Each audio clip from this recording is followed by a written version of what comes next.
How's it going, everybody? This is Cameron White with White Light Astrology. Wanted to give you guys a quick check-in with what's going on this week. Today's Wednesday. We had Neptune go over, not Neptune.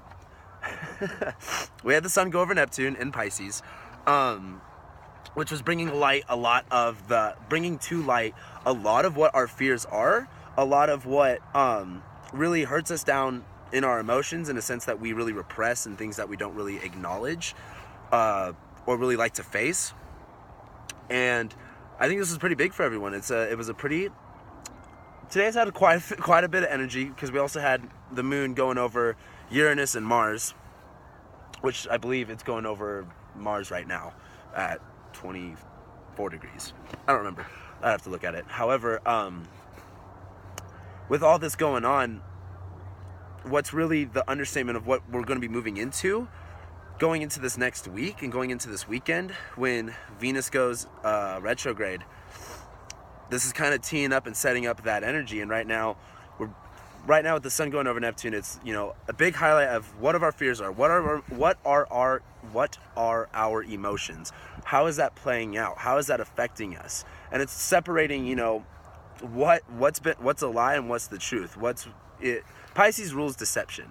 It can be very, and this is no offense to any Pisces people. However, the energy with Neptune being right there, ruling dreams, illusions, spirituality, fantasy, all that stuff, it could be very, I don't want to say manipulative, but just very confusing and very I don't want to even address that situation, so I'm just going to ignore it. And with the Sun being over here, it's a big look at what were you just wasting your time doing? How were you really being with your emotions, and how is that really affecting you, and what were you doing with it? And now with the Sun going over Neptune, it's going to be getting closer and closer to Chiron. Whatever you experienced these past couple days, especially today, and for the next next 12 days, next 2 weeks until Sun hits Chiron, it's going to be a big healing factor of those emotions. It's time to move forward. It's time to progress. We have Mars and Uranus and Venus and Aries. It's time to go. And even though Venus is going to be going retrograde, this is the time to just acknowledge your emotions, acknowledge what's really bothering you, acknowledge what you're not willing to, see. Pisces rules the 12th house. It's all about stuff that you don't even want to look at. It's repressed parts of yourself, the good, the bad, the ugly. And even though we could be still healing from all this energy, it's really time to move on. With all this stuff in Aries, it's still time to create those new things. And the best part about it is that even though this is scary, this is, things can be definitely affecting your emotions depending on where Pisces really is lying at in your chart right now. It can be a big look at, what do I really, what's the best way to put it? It's kind of like Pisces with the Sun over it, with the Sun over Neptune, it's kind of like that white girl that's just, or not the white girl, but just the dumb girl that's just kind of realizes what's going on. Oh, wow, okay, I didn't know that. That's kind of what's going on right now, and you have to take it seriously. You have to take a look at what's bothering me, what's getting in my own way, how am I getting in my own way, and how can I move forward with that? And it's not going to be easy. This Pisces Aries energy, we're going between life and death. We're going to the beginning of the cycle to the end of the cycle. We keep jumping back and forth with our energy. Half our energy just wants to go and do it and make it all happen right now. However, this Pisces energy is that's really hard to do. My emotions are really holding me back from it. And with this Jupiter in Libra, the best possible outcome for you is to find the balance in that. Right now, you don't want to waste this energy. You don't want to waste this time. You want to get things done. You want to keep moving forward. However, use this time very wisely to look inside yourself. Because the things that are inside yourself that's, really holding you back, when you're able to take a look at that and see how to course correct it and to fix it, that's when you're going to be able to get all this stuff done that you've been wanting to. That's when you'll be able to be okay, now I get it. Now I see what I need to do. Because we have Uranus, Mars, Venus, and the moon, all in Aries. It's about what you need to do, what feels right for you, what you want to do, what you're actually going to do. And same thing, and with Uranus right there, it's just it's kind of I don't even know. It's just really exciting. It's really exciting energy right now. So finding the balance between going from this place of, you know, death, of, you know, repressed stuff that you don't want to face, and going into this new rebirth energy. Like, really find the balance in that. And the key to that is looking at your relationships. And I don't mean, you know, relationships with other people. I mean, definitely with other people. However, more about your relationship with yourself. What's your relationship with your job? What's your relationship with your goals, with your dreams, with your vision, with what you're actually doing right now? Pisces to Aries is kind of like, let's put it to you this way. Pisces would be the person enjoying the concert, even though it's 2:30 in the morning, having a great time. And Aries would be like, it's 2:30 in the morning, what am I doing right now? And with that being said, being able to enjoy the moment of that Pisces, being able to enjoy this emotional energy, of being able to bring delight to things, and to really come to this conclusion of healing, which is going to be coming up in a couple weeks, and still being able to move forward.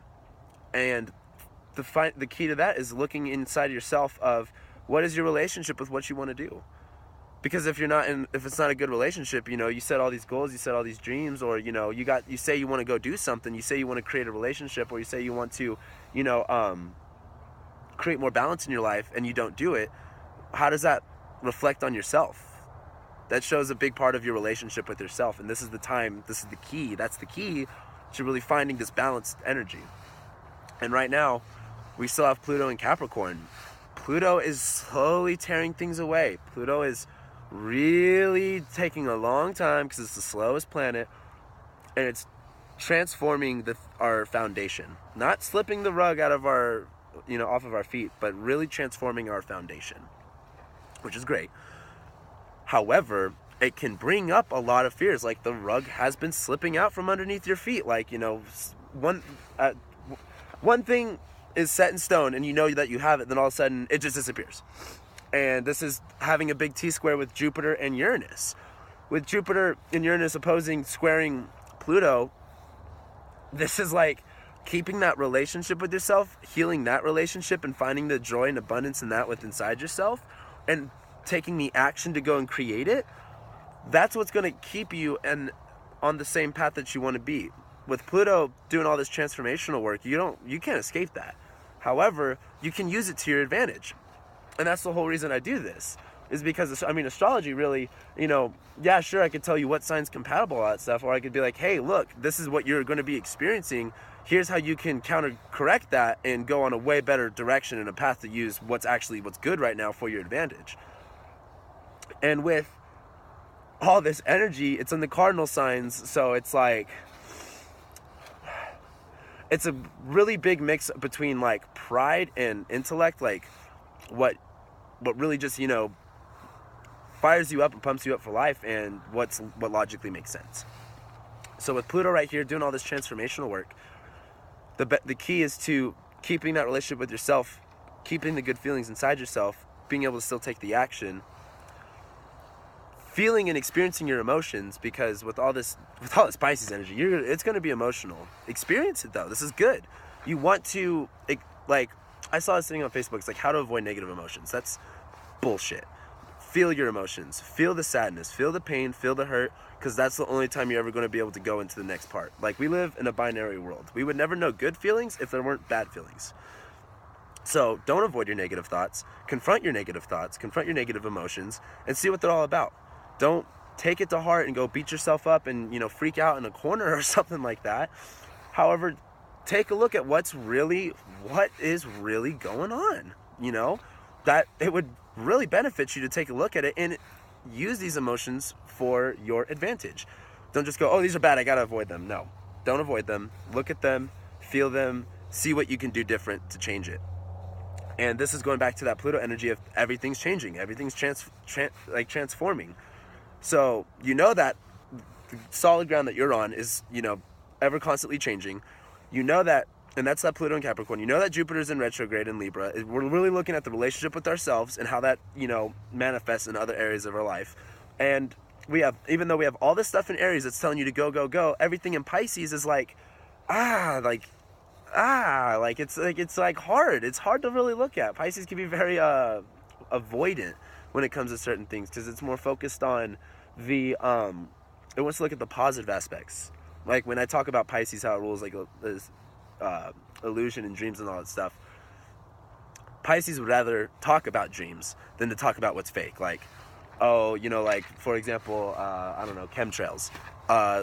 Pisces would, instead of talking about chemtrails, would rather talk about, oh, well, how can we get more in the sky? Like, what's an illusion? What's just fake? Even I'm not saying chemtrails are fake. I don't even know. However, that whole sense of we don't know if it's real, and also that sense of what is capable. What is really possible.